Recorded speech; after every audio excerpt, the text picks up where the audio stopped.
It's week 47 of the golfing calendar, and what a win from the incredible Min Woo Lee in the Australian PGA. But it's not over. Next, the Australian Open.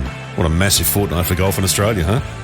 Big thanks to Ping. They'll help you play your best. You can get a Ping club fitting from your local golf shop or professional. And what a great Chrissy Prezzy idea for someone, or maybe for yourself. And the Golf Clearance Outlet. They're in Sydney, Melbourne, Brisbane, Perth, and online at golfclearanceoutlet.com.au. But now, the hosts of the #1 Australian golf podcast, here's Nick O'Hearn and Mark Allen. Strap in. It's a big episode of Talk Birdie To Me. You've made it.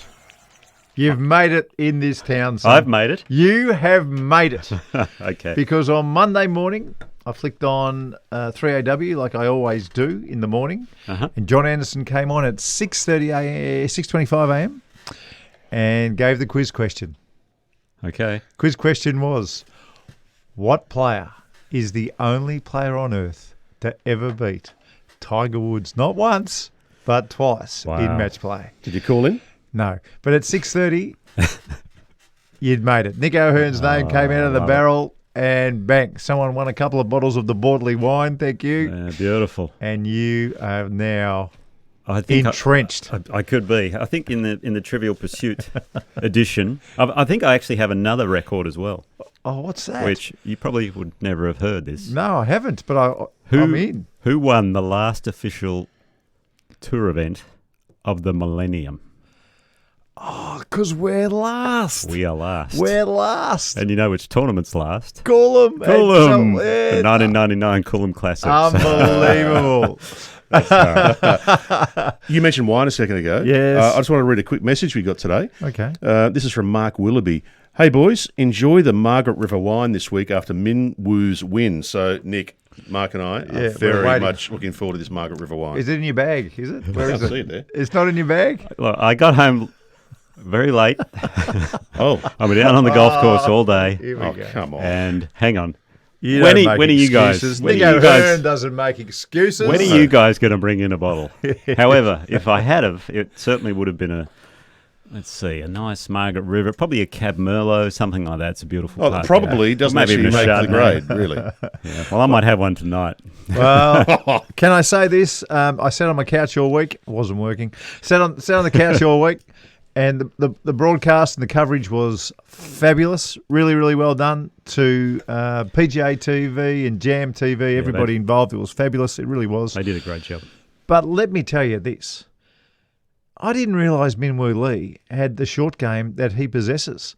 I really thought it was all wham, bam, thank you, ma'am, off the tee, a reasonable wedge player, and a putter good enough to win tournaments. But what he displayed, from just for me watching, I don't know, I must have watched about 6 or 7 hours from Thursday to Sunday. Every time he missed the green, he did something spectacular, when I was watching anyway. And then the highlights, you watch the highlights, Nick, you know, the chip in on 9 on the last day. And there was another one. I don't know what hole it was, a little short hole, and he was in the rough. 12. Thank you. Beautiful pitch. That was spectacular as well. Did you know much about the short game he possesses? Because it was just for everyone to see. He's West Australian. They've all got great short games over there. That's not true. No, I think a lot of it comes from probably chipping comps with his sister, Min G. And I knew he was very good short game. Everyone talks about his length, but when you have that much length, you need to be a good wedge player because you're going to have a lot of wedges. Yeah. The putting, I wasn't quite sure how good he was because I haven't seen much of him. He's been on the DP World Tour, so I haven't covered a lot of that for obvious reasons. But it was an interesting start to Sunday's round. Like, he hit it so far down one. He had a 3-shot lead over Hoshino, the Japanese player. Hit it so far down one that he was too close to the green. I mean, he probably should have hit 3 so he get a fuller shot in because the pin was tucked sort of front right and he flares one over the back. And the short game wasn't quite on song there. He had a pretty tough lie there. It was against the grain. But and then Hoshino birdies the first 2. He makes a bogey on the first, and all of a sudden we're all square, and everyone's going, hang on, this isn't the script we were hoping for. Well, normally we say a lead always gets eaten away, and it's happened, in the first hole?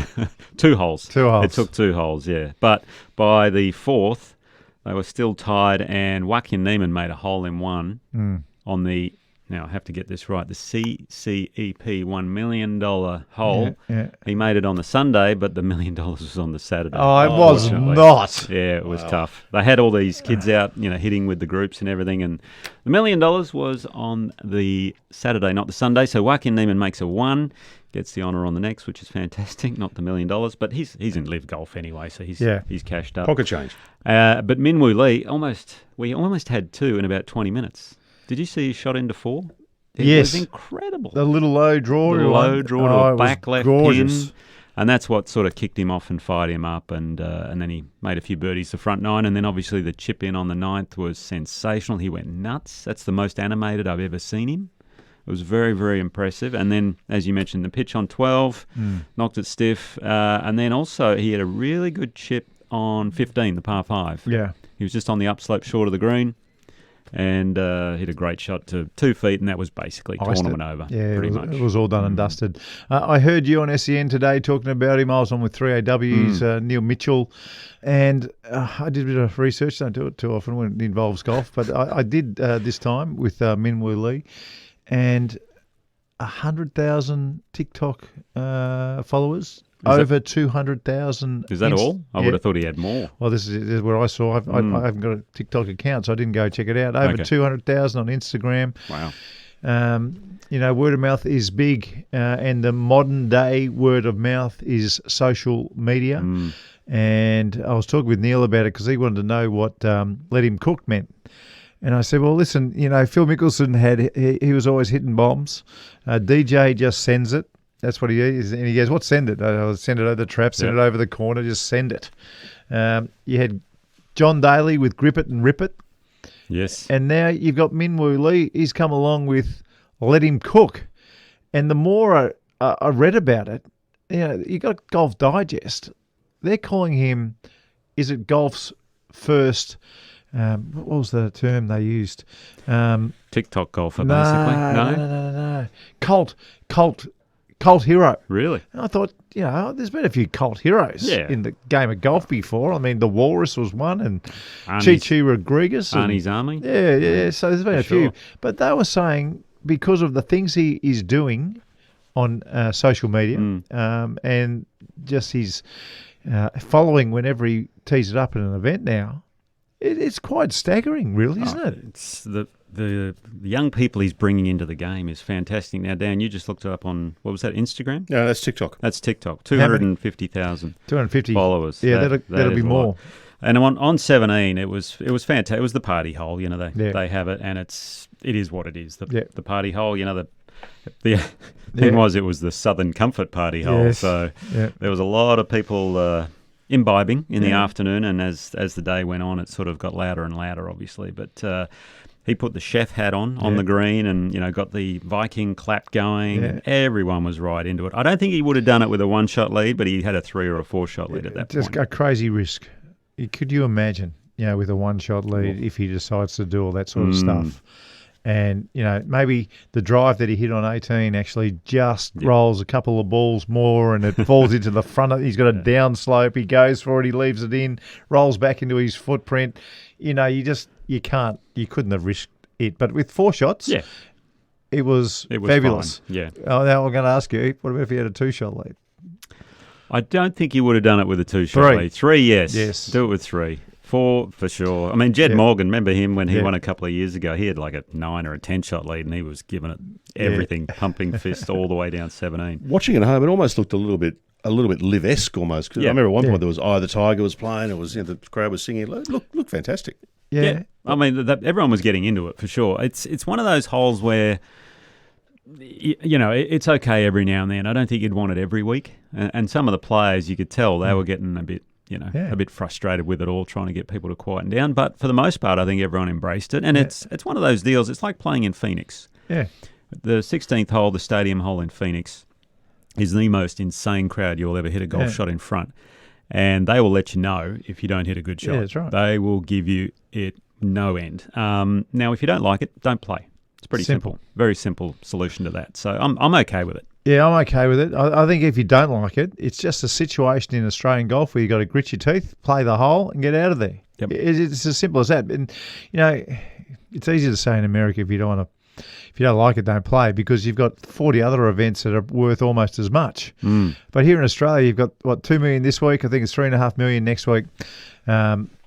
You can't really skip these ones. No. You can't. You actually you can't skip it. If you're here in Australia and you haven't got a DP World Tour card, or you're not somewhere special, you actually just got to grit your teeth on 17, cop it, and get on with it. And it's as simple as that, because the colour that gets it to a $2 million event, and next week as well, is important in this day and age. No, absolutely. And Minwoo, he just went to the top of our order of merit, and they've, it's 6 or 7 events. So it is, the money with this and the points that come with it is obviously huge. So all the young players do have to do it. And the other player I was really happy to see play well was Marko Leishman. Yeah. He shot a 7-under, bogey-free 64, and he looks really good right now. I mean, he was in full flight, and he could be my pick going into the Open this week. Yeah, okay. Well, I wanted to talk about Curtis Luck just briefly as well. Yeah. Lovely to see him go well. Yes. His putting is incredible. I just loved what he does. Yeah, the really high heads. Yes, the shaft line definitely isn't going up the forearms. No, it's almost, I reckon it's the way I remember Aaron Baddeley putting when he won. It's the way I remember it. Yeah. Yeah, maybe my memory of what Aaron was doing back in those days is incorrect, but super high hands. But to see him and Minwoo Lee in that top 4, it took me back. I used to do this thing called AO Radio. Okay. And there was a Australian Open at Royal Sydney, and there was 3 amateurs. I forget who the other amateur was, but they'd all made the cut. One of them was Curtis Luck. He just won the US Amateur. The other one was Minwoo Lee. He wasn't far off. He just won the US Juniors, which is the under 18. And if you don't know, Minjee Lee won the US Juniors as well. They became the first brother and sister to ever win the US Juniors. So what we were doing at the time, there was quite a few hosts of the radio. We had our draft, and that's where the draft comes from when we were commentating. So we had our draft back then, and Curtis Luck was obviously the pick, but we all picked Minwoo Lee, and it was he just had the length. Yes. He just had the length. And watching the golf on the TV, to see him blow it by Scotty by, 15, 20 steps every second tee shot where they were firing, the advantage of this young man that he has off the tee is extreme. And you just don't see people hit it that far and pitch that well. It just doesn't happen very often. And he backed it up with the putter as well. He's got the heel off the ground with the putting, which I didn't. The only thing I'm a little concerned with him is on the shorter putts. Every now and then with a 3 or 4 foot, he does take a little extra time, an extra second or two over the ball. And, every now I saw a stroke which wasn't that great. But, he obviously it didn't matter because he ended up winning the tournament. But he played with Scotty on Saturday, and that was an interesting pairing because it was the old and the new coming together. And I think they played with John Lyris as well, who's a really good player. He didn't have a great day, unfortunately, but Scotty had a real chance. He was hanging in, playing solid, and then all of a sudden on the back 9, a couple of bogeys, Minwoo makes a few birdies, and bang, he's gone. It was incredible. Scotty only shot 1 under for the weekend. Yeah, he's 11 under through 2 days. And what did it look like to you? Because I heard you talking about on day 3 that he'd only missed 4 greens. So it wasn't just the old... Didn't hold the putts, was it? He didn't really hit it that close on the weekend, so he didn't really make anything. And then when he did miss a green, he didn't get it up and down, basically. Just a couple of bogeys, a couple of birdies. There was really nothing happening for him. I mean, he still shot level par on Saturday. Yeah. So. I heard you on Monday talking on SEN, and I heard you talking about Cameron Smith. People were really concerned. I don't know why they'd be concerned. He's a hell of a player, and one bad week doesn't mean much. Or did you see something else? The way he was hitting or swinging at the golf ball.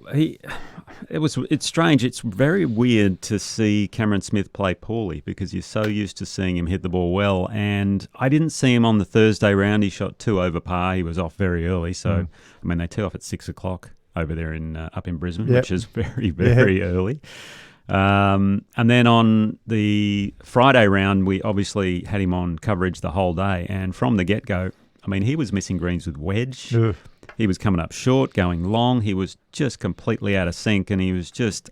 I think this is a golf course as well, Royal Queensland, when you try to push, because the greens are quite small and the targets are fairly small, and if you're not on song, you're going to easily make bogeys, basically, and that kind of happened to him on the Friday. He was trying to get them all back in one, and he just couldn't do it. And to his credit, though, Saturday, he was out there signing autographs for all the kids most of the day, I believe, and then Sunday he was out there practicing, working on his game. So he's serious about this coming week. Yeah, that's great because I think I saw him in tears, like everybody did who watched it closely. Not in tears. I don't think he was holding sobbing. back tears. Yeah, he was welling up. Yeah. That's for sure. And I think that comes with, if you get paid to come home for your National Open. Well, getting paid to come back for National PGA and Open is another thing. I mean, if I was those guys, I would like to think that I would come back for free if I was those guys. I'm not, though. And they do what they do for their own reasons, and good luck to them. But I can't help but think that one of the reasons that he would well up and would be that emotional is because when you take that money and you do not perform on the weekend, that would hurt you inside. I mean, have you ever accepted appearance money in Australia, Nick? This is a kind of a personal question I'm asking you on the podcast. I'm trying to think, going back. If I did, it wasn't very much because, no, what they used to do was give us accommodation and flights. That's great. And that sort of thing, but I don't think... Never got cold hard cash. I don't think so. But I don't hold me to that. I'm gonna. Okay. I'll talk to my my old agent. So you see what's happening here? His pile of cash was so large. No, it wasn't. That he just didn't know what was going on back in the day. That's the problem. Yeah. But funnily enough, there was a weird situation once when I was doing quite well in the US. I probably shouldn't talk about this. Yeah, come on. No, let's go. And I was at Augusta, and they wanted me to. There was a tournament on the European Tour. I wasn't playing European Tour at this stage. I was over in PGA Tour. Yeah. And they've gone, look, we want you to come play in Germany. There was a tournament going on. And I said, sorry, I'm full on schedule. Oh, no, we'll pay you to go. And they sort of offered a figure. And I said, look, no, I'm good. Just say no to Nick. We need to know. No, I'm not going to say. What did you say? Was it 100,000? But in the end, you know what? Say no to 100,000. But in the end, I do have a price because they kept going up, and I've said no, I'm not going to go. And my agent said, look, they came back again. I said, oh, really? What did they come back with? I said, no, it's going to affect this and that. And in the end, they said, well, they've actually doubled it. I said, okay, bugger it, let's do it. But as it turned out, it worked out that it was the week after the British Open, I think, something like that. So that's handy. You're over there anyway. I was over there anyway, but I didn't want to do it at the time because it just didn't, I don't know, there was something going on. But in the end, good on you. We take the cash. So you should. Absolutely, Nick. So you should. If you're well, you're trying to make a living for your family and all that sort of thing. That's right. And look, when Greg Norman was Tiger Woods, his argument for coming back, well, what he did for Australian golf was unbelievable. I mean, he played in them all, but he said, "Listen, if my name's on the poster and you're making money off my name, then maybe I should be getting something." And I don't think he bent them over back then. I don't think it was ridiculous for someone who was the biggest figure in golf at the time. He was enormous. So his argument was, if you're making money off me, then I want some in. And I think back in those days they actually were making money. But I'm not sure that's the case anymore. I don't think they do make a lot of money. I think the tournament's just a run. But back in the day when Shark was around, the promoters did very well. The promoters were making a stack of cash, a stack. And for those big superstars, I mean, when Tiger came down and played the Masters or whatever he did, and the figure was 2 million or 3 million, whatever it was. Yep. I mean, for him, it's worth it. That's absolutely. And worth the government were going, we actually probably. We would have paid more. We would have paid more, exactly. Yeah. It was a bargain. As a viewer, you guys are pros, but as a viewer, I was happy to see Cam Smith actually really feeling that because I want to see the Aussies passionate about it and want to do well and want to do better. So I thought, it's a good thing. I was glad that if he was unemotional for taking the appearance money and didn't care, that would have hurt me. I mean, it's not that I don't want to, if he was just normal and then came and practiced, that's enough. Just be there. I would have loved him in the commentary booth for a little bit. Yeah, it would have been good. I wish that, and I don't know, you probably don't know either, whether he was asked or not. But I would have liked to have seen him, give us half an hour, of your time on Saturday and early on Sunday. I would have liked that, but what he did anyway, which was the autographs and the practicing, and there's Cameron Smith. You know, he still had something to do if he went to the golf. We had Nicholas Colsaerts come in over the weekend. I heard him. But on it was on the Friday, I think, we actually had him mic'd up on the golf course. Did you see that? No, I didn't see that. Right at the end, he was talking. You know, we went to him. He's got the AirPods in, and we're chatting away. And how's it going? He says, well, and he was funny. He goes, if you want to know where not to hit it and not how to play this golf course, you're following the right guy right now. And he went through and explained. He said, look, you know, I birdied the second hole, I hit it left down into that little wetland area, knocked it to a foot, and I'm thinking, happy days. He got up there, hit the wrong ball. Oh, you're kidding me. Hit the wrong ball, had to go back, found his ball, made triple, and then it was over Hasn't from he there. got texter stuff all over his golf ball like every other pro out there? But anyway, as we're chatting along with him, it might have been on like the 13th hole or something, and I asked him about the Ryder Cup and what that was like, and right at the end he goes, it was fantastic to get the win because we always love effing beating those Americans. And he let the F-bomb go. On TV. On TV. Yeah, which was fascinating. And he does some commentary over in the European Tour. But in the end, we just sort of said, hey, he's passionate about it. And he goes, well, isn't that normal here in Australia? And I said, yeah, sure, you can get away with it. You watch the ABC late at night, you get the whole gamut of swear words, I can promise you. Are you seriously saying, because I didn't see it, he hit the wrong ball? Yes. Yeah, on the second hole. Yes. Yeah. Have you guys ever done that? No. I haven't. No. Because every pro puts their little marking on. I always had a blue dot. What he forgot was the range backs onto the second hole. And they're using they were using the Titleist balls, and that's what he used. Not with the big range. I don't know if it's got that on it. A lot of practice. Those Titleist balls used to have a big practice on them. Well, I think the ball was down in the long grass, so he didn't actually get down there and actually have a look. Because he was in the hazard, maybe he couldn't identify it, I don't know. So maybe that was why he did it. Should there be a penalty for hitting the wrong ball? I think there should be. Just for being stupid. Sheer stupidity. Anyway, but hey, I want to ask you about Royal Queensland as well, because I haven't seen the redo. I can only remember it the way it was, and look, the way it was for where it was on the Riverbank Flats and the Story Bridge there, and Gateway Bridge. Gateway. Thank you. It was fine. Yep. All considering a flat piece of clay land in Queensland, they did an amazing job. Yeah, I liked it. What did it look like? What do you think of it now after the redo? Now, Mike Clayton Golf Design was doing it, and Clayton's got a lot of credit. Michael Cocking was involved when all this was going on as well. I didn't know all that, but you mentioned that earlier. Yeah. Okay. So what's the course like?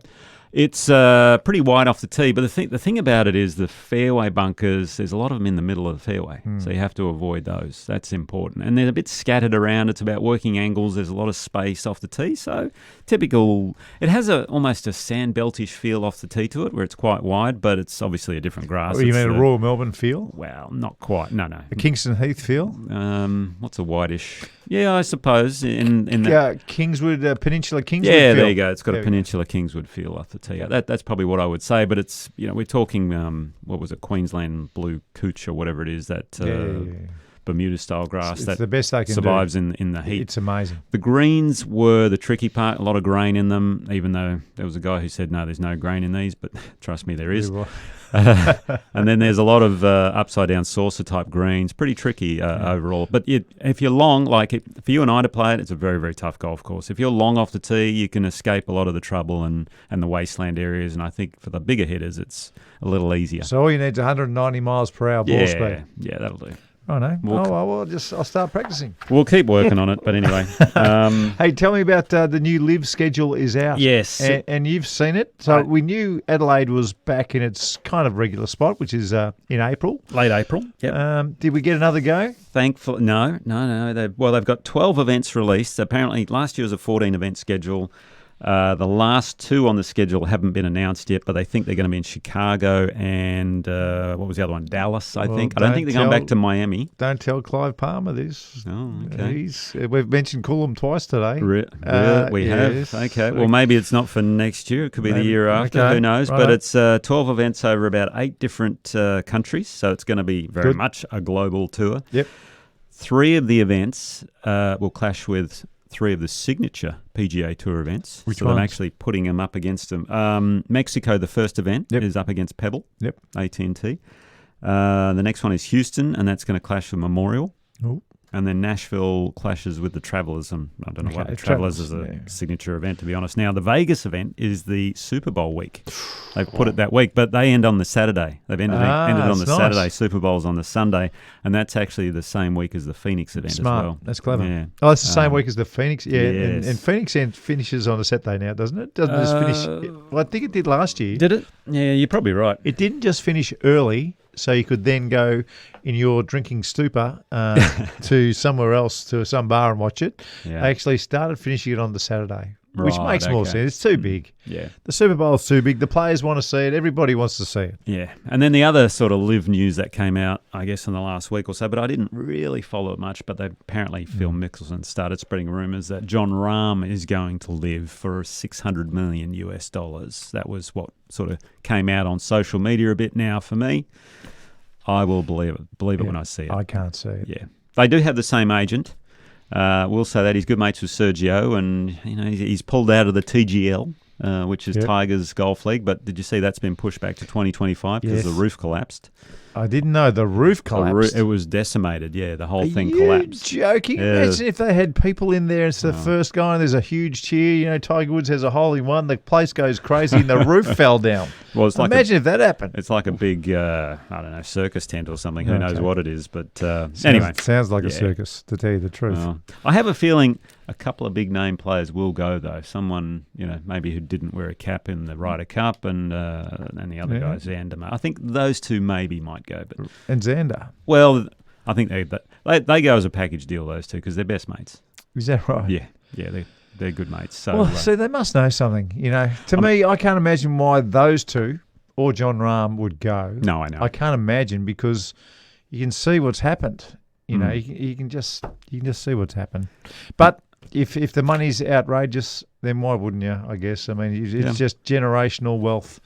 For some of these characters. Be a real one for the books if Rory went, because he was very, very critical. Yeah, well, he's not on the. He's dropped off one of the. What board was he on? The tour board or the tour players policy board? Yeah, tour policy board. He jumped off that in a hurry. Yeah, that's for sure. Hey, I heard a rumor. Oh, go on. I love rumours. I heard a rumor that your new pings have arrived. They did. Did they? Oh. I just took them out today for their first hit. Yeah, so hang on. You can tell us about it. We've got to go. We've got to have a break. Okay. We've got to have a break. A big thank you to the Golf Clearance Outlet. And I'm told, believe me, the bargains before Christmas are off the charts. Well, funnily enough, Golf Clearance Outlet. So I was at an outing last week at Kingston Heath. Yes. And I saw on the sheet Sam Colosimo. Yes. He was going to play. Yes. I was looking forward to him. And then cancelled. I don't know what happened to Sam. Too busy, mate. He's too busy selling those gloves. He's too busy selling the cheapest gloves, the cheapest, best gloves in the world, and organising the biggest brands in the world. He's getting smashed at the moment. To get to the Golf Clearance Outlet. I'm going to go get a couple of party pies. I'll see you on the 10th tee. All right, cheers. No chicken sambos.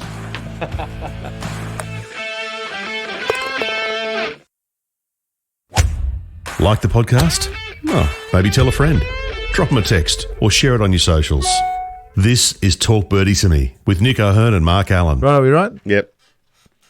So it is ridiculous, because it doesn't matter who you are. When you get a brand new set of gloves, you're excited. Have a look at you. Look at the smile on him. I remember when you got your He's like a little kid. You got your Titleist a while back, didn't you? Yeah, what were they? The T150s. T150s. It's the best decision I've ever I'll made tell in you. my entire life. I still love them. Well, a month ago when I went into the Ping factory there in Mordialloc, and I got fitted by Matt Austin. And I'm a Ping player for so long. I wish I could see you getting fitted, because I know you'd walk in there, you'd know exactly what you wanted. I you knew know what I wanted. exactly what you want, but you had to go through the fitting. Oh yeah, but I've never done it before, really. Yeah. So because I've always just. So how big a difference was there from what you thought you'd get to what you actually got? No, it's pretty much what I thought I'd get. They have all my specs on file from years ago. Yeah. The only thing they don't have is the same shafts. The old ZZ Light shafts. Do you remember those? Yeah, they were good.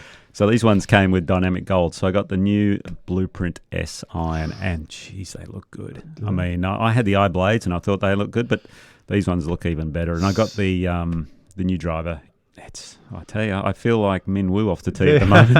I know it's not going that far, but I feel like him anyway. So not creating the same speed. I love that you're still excited about getting a new set of clubs. It warms my heart. Last week, you guys were talking about caddies and Kazuma, Yes. how he Oh, yeah. didn't have a caddy. And we had a message from Greg who wanted to have a chat to you about that. Okay. He's got a question about it, so let's Let's get Greg on. give him a call. Do we know where Greg's from? No. We're going to ask him Oh, yeah. through the power of the phone. I wonder if he's got a Nokia like you. Hey. Calm your farm. Are you sure this is the right number? Well, maybe not. Hello, Greg speaking. G'day, Greg. It's Mark Allen and Nick O'Hearn. Yeah, good. Oh, we lost him. Yeah, I think we have, yeah. Oh, no. Are you driving, Greg? No, I'm in the office. Oh, perfect. Yeah, I think we're good now, so. Fire away, Gregory. In relation to your chat last week, with the young New Zealand golfer, Kazuma Kabori. Correct. Kabori, yes, and the lack of a caddy. And I just thought I'd put my hand up. If he was needed one, I thought I'm the man. I'd do it for love. There you go. Oh, yeah. There are plenty of people around like Greg that want to involved. caddy for people and be involved for sure. Whereabouts do you play, Greg? Oh, absolutely. I'm on the Central Coast at Kawinda Waters. Is that a Craig Parry design course? It is, actually. Yes, I heard you talking about him last week. I did see where Kabori's an invite this week at the Australian Open, so have you might want to make your way down there and see if you can get. Mate, he might let you caddy in the practice round. Maybe. I don't know how good I'd be though. I'd be too busy looking around at all the other golfers. I think I'd be a bit starstruck. Well, I know this. I always felt bad for the caddies during the practice rounds. I don't know about you, Nick, but the amount of running around they did, the amount of running around, that's where they earn their money. That's where you pay them the big bucks, Oh, Mark. yeah. On the Tuesday and the Wednesday, if you've got practice rounds on those days, the amount of work and the amount of chasing golf balls and rolling them back and cleaning clubs and checking yardages and God knows what else, Nick. Have I missed anything? Yeah. Cleaning shoes, I'm not sure. Cleaning shoes, telling a few jokes, trying to keep their player happy. So many things. If I was given a shot at being a caddy, I'd be rubbernecking all over the place trying to get my eyes on some of these stars. How did you go about when you saw your idols? Well, I was lucky because I was a caddy before I turned pro. So I did all my rubbernecking when I was 15. You know, when I was caddying for a guy called Ian Roberts who was a young superstar. He won the Tassie Open, and then I ended up caddying for David Ferrity. And, you know, I couldn't get over the practice rounds at David Ferrity. You know, we were playing with Sam Torrance and Ian Woosnam and Nick Faldo, and I was just 15 years old. And, you know, these guys were talking to me like I was their friend. I just couldn't believe it. So I got all that out of my system when I was 15. I was lucky. You caddying for for David Ferrity explains a lot, actually, I think.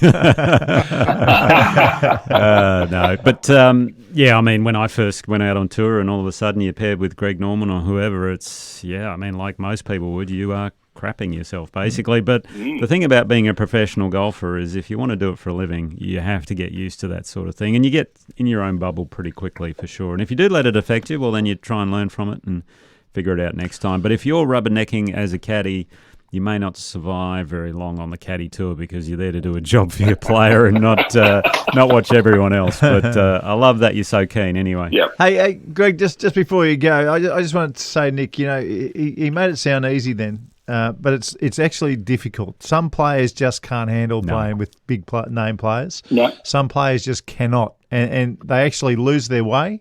And it does take a special kind of not only game, but a special kind of mindset. And it's a selfish, I'm going to beat you today mindset that not every professional golfer had. And Nick certainly had that. And, you know, you only have to go back to beating Tiger twice in match play. I've never heard that story. We half joke about it these days because we say it all the time. But the mindset to be able to do those things, it's rare, and the man on the other side of the desk had it for sure. It was a really good question, is what I'm trying to tell you. Appreciate it. Love the chat, guys. Good on you, Greg. All right, all the best. What a nice bloke Greg was. Good man. Got a bit of feedback here, guys. Oh, here we go. And the first bit of feedback is a very similar one to what Greg just asked. Okay.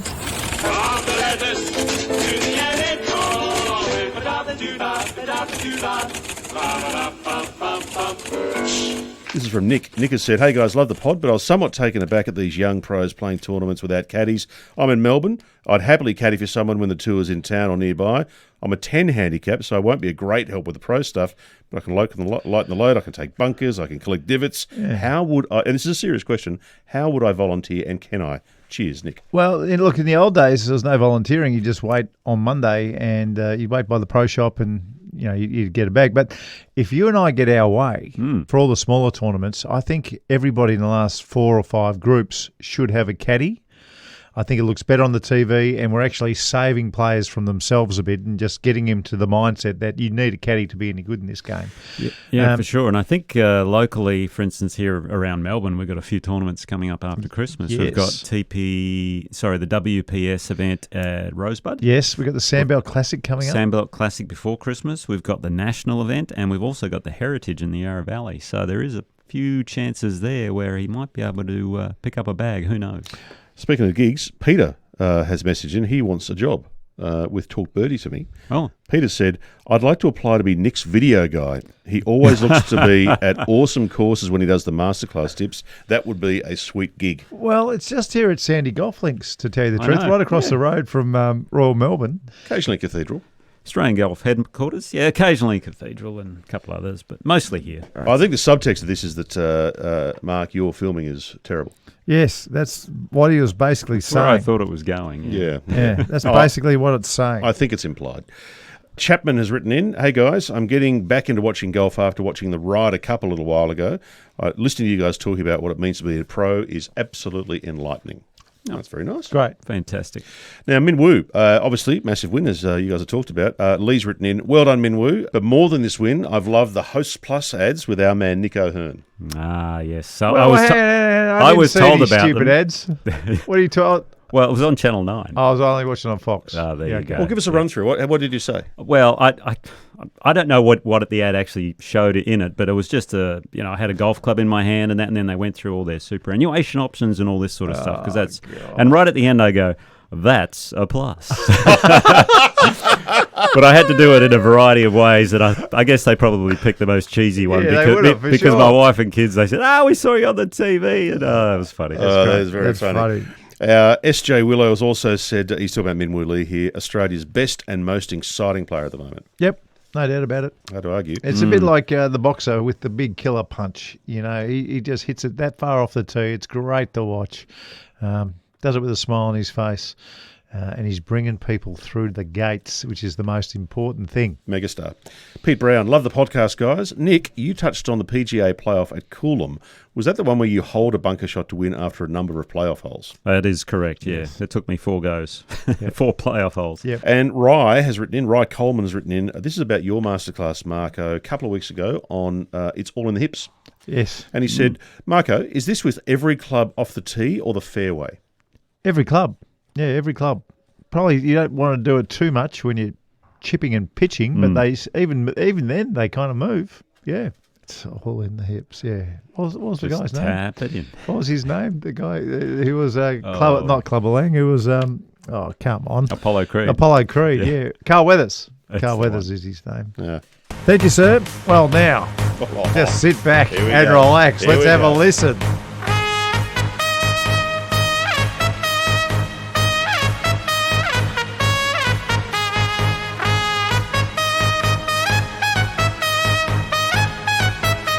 It's so good.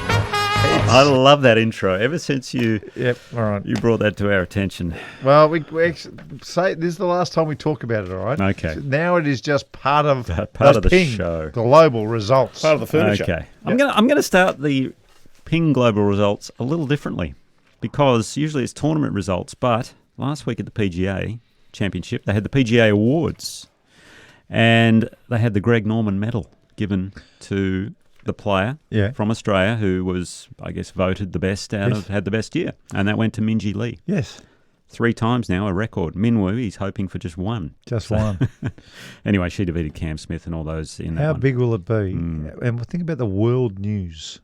I mean, if brother and sister won an Australian Opens at the same courses in the same week. I think it could happen this week. It could easily happen. It might even have something to do with my top 5 a little later. Ooh, so anyway, right. we'll get there shortly. Okay. But okay, Australian PGA Championship, which was also co-sanctioned with the DP World Tour. We covered, obviously, Min Woo. He was cooking, and he won his first title here. Hoshino finished second, Leash 4, which was great. Curtis Luck. He finished 4th. Leishman finished 3rd.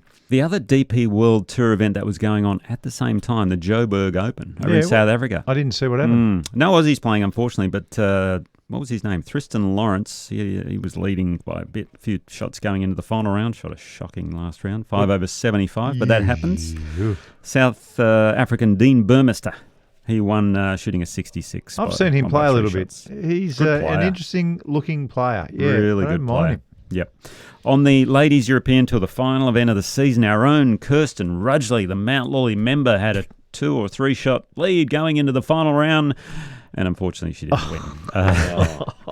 I would have He's getting Hollywood now. Look, he's got the intro, and he's developing this little Hollywood sort of streak. Yeah, it's good. It was the Spanish Open to Spana. Aditi Ashok from India, 2-shot win over your favourite name player. Go on. Anne Van Dam. Yeah, good. It's a great name, isn't it? Kirsten, unfortunately, didn't quite win. She finished 4th, but she also finished on the order 30th on the order of merit. A great first up year for her over there. So she'll be back playing. Is Anne Van Dam playing this week in the Aussie Open? I don't think she. I'll have to look that one up. We'll look we it up. will check. I hope she is, because you need to fly to Sydney and go follow her. I think. Do. Anyway, that is our Ping Global results. Not much happening this week, other than obviously just these events here in Australia. Righto, it's time for this week's Top 5.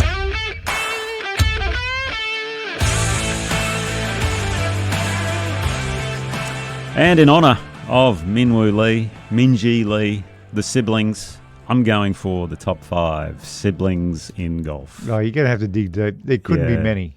Well, and if the Nicholas boys, what about Gary and Jack Jr.? Are they going to be on that list? Sorry, they weren't much good. But I didn't know. That's why they're not on the list. So you got to be decent. You got to be decent. So I'm giving a special mention to a couple. So it's really a top 7. I'm going to give a special mention to one that we just commentated on the other day, Kazuma Kobori and his sister Momoka Kobori, who has won on the Challenger PGA Tour. 10 years' time, you might have to find room for them, I reckon. I think so. So special mention to them, and also special mention to Rasmus and Nikolai Højgaard. Oh, rubbish. They didn't make my top 5. Rubbish. How could they not be in your top 5? My number 5.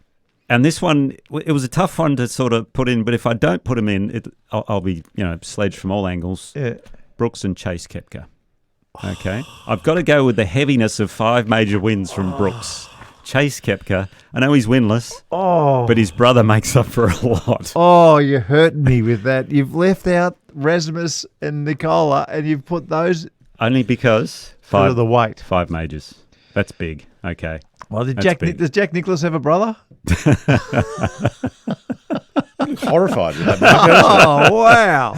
Well, I can't believe I'd put Tiger and Charlie Woods in there, but it's not siblings. So anyway, okay. So number 4, the Molinaris. Yeah, very good. Eduardo and Francesco. I forgot about the Molinaris. Yeah, I know you did. Francesco won the 2018 Open, and Eduardo has won 3 DP World Tour events. So very strong form. And he won the US Amateur, not Francesco.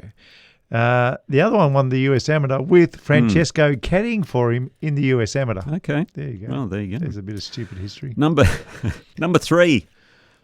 I love both of these sisters' golf swings. Oh, yeah. The quarters. Yes. Jessica and Nelly. Jeez, I don't know who's going to be 1 and 2 because they're good. They're good. Nelly's won a major at the PGA, Women's PGA, and Jessica's won 6 times on the LPGA Championship. Number 2, another pair of sisters.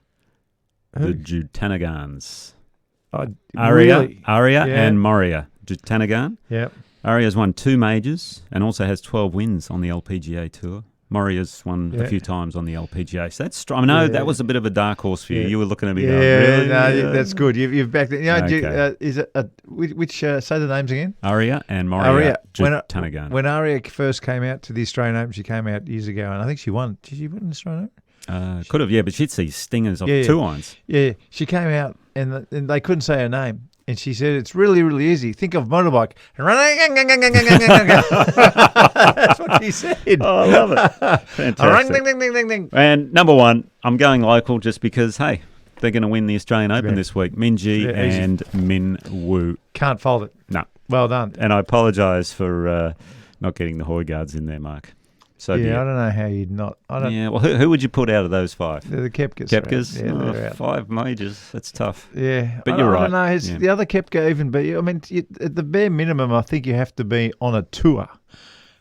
Now, I'm not sure whether LIV counts. Okay. All right. Well, I'll put him out, and the Højgaard's coming in at number 5. I never thought I'd get my way. I never thought it. I was really tossing up, but I thought 5 majors or yeah. Anyway. Well, I know what you're trying to do, and it makes sense. And I'm trying to, I mean, Brooks is probably the player of this century so far. Or is he? No, Tiger's still there. Tiger's still there. Tiger's still there. Yeah, of this decade. Of this, I would say. of this decade. Last 10 years. How's that? I'll settle for the last 10 years. Hey, by the way, Anne Van Dam not playing this weekend.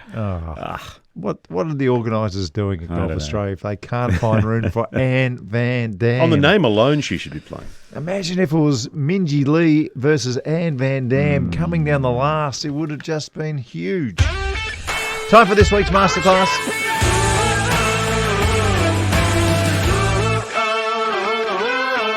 And I'm going to rehash an old masterclass. Okay. I'm doing it on the pitching. That's cheating.